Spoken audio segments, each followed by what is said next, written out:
Last December, our whole nation grieved the tragedy of Newtown, Connecticut, where 20 elementary school children were mercilessly shot. Everyone agreed that this was senseless, cold-blooded murder. Most of the children were in kindergarten or first grade. But what if they would have been 3 years old, 6 months old, or newborns? Would our nation still grieve their deaths? What if they had been killed one day before they were born? In our nation, we grieve the violent act committed in one city and that resulted in the deaths of 20 young children. But for the past 40 years, over 3,000 babies have been murdered by abortion every single day. Would it bother us more if they used guns? Abortion is murder, and as such, should be illegal. Let's look at 3 points to illustrate this fact.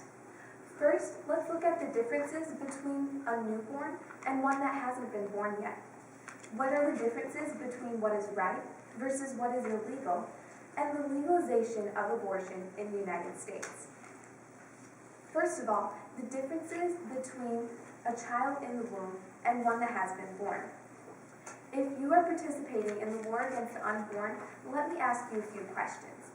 Do size, level of development, environment, and degree of dependency change whether a person is human or not?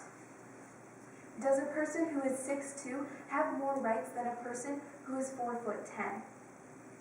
How about someone who's only 18 inches or less? Does a person's level of development change whether they're a human and deserving of rights?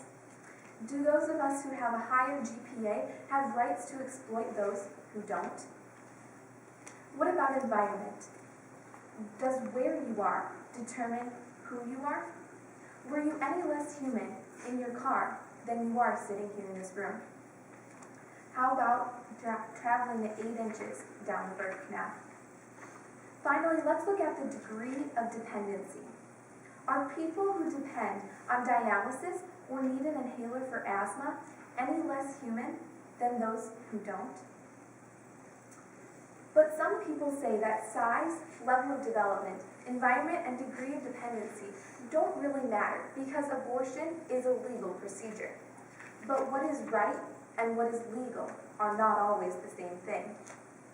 Let's look at the example of World War II.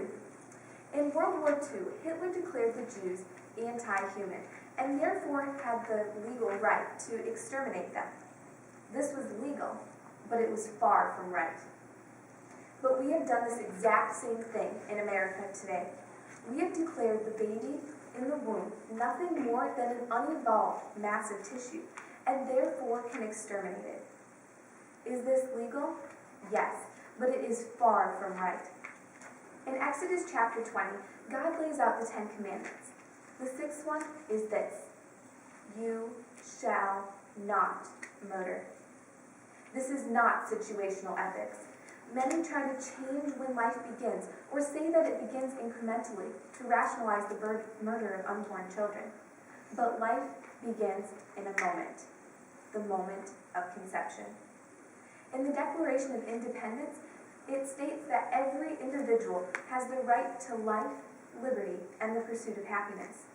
But we have taken away the baby's fundamental right to life. But how did this procedure even become legal here in the United States? In January 1973, the U.S. Supreme Court made one of the most controversial decisions concerning abortion in the case of Roe v. Wade. The outcome legalized abortion for all 9 months of pregnancy for any reason at all. But there are many problems to this case. In Article 1, Section 1 of the Constitution, it states that all legislative powers herein granted in a Congress of the United States, which shall consist of a Senate and a House of Representatives. In Roe v. Wade, the Supreme Court overstepped their jurisdiction. The Supreme Court role is to interpret and apply the Constitution. But in Roe v. Wade, they did more than that. They legislated from the bench. The court decision is written like a statute and took over the job of Congress to legalize abortion.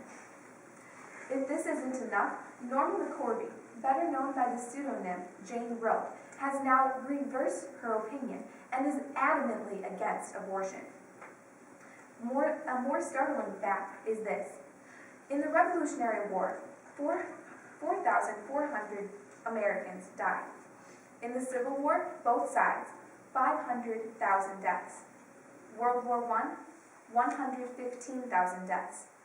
World War II, 407,000 deaths. The Korean War, 26,000 deaths. The Vietnam War, 58,000 deaths. If you total all of these up, you get 1,110,000 servicemen from the United States that have died. But this is only a meager 2% when compared to the 55 million babies who have been lost to abortion since Roe v. Wade. But why does this even matter? And what are we to do about this problem? Those who are concerned about Sandy Hook are now trying to look for ways to prevent it from happening again. But we need to look for ways to prevent abortion from happening as well. There are many different things that those of us with Christian convictions can do to help. We can challenge the culture by using the sled analogy, developed by a Christian attorney who is trying to fight for the unborn. By using this, we can show the culture that the only differences between an unborn and a newborn are size, level of development, environment, and degree of dependency. Another way is we can volunteer at local crisis pregnancy centers, help with fundraising, stuffing envelopes, or simply include a pro-life website in the signature of your email. The third way that we can help is by taking political action. Students can participate in the Minnesota Concerned Citizens for Life Student Day at the Capitol. We can campaign for pro-life candidates, and adults can take action by voting for those who wish to protect life. As Edmund Burke once stated, all that is necessary for the triumph of evil is that good men do nothing. Abortion is an evil. It is murder, and it should be illegal, but we can make a difference. We can stand up for what is right.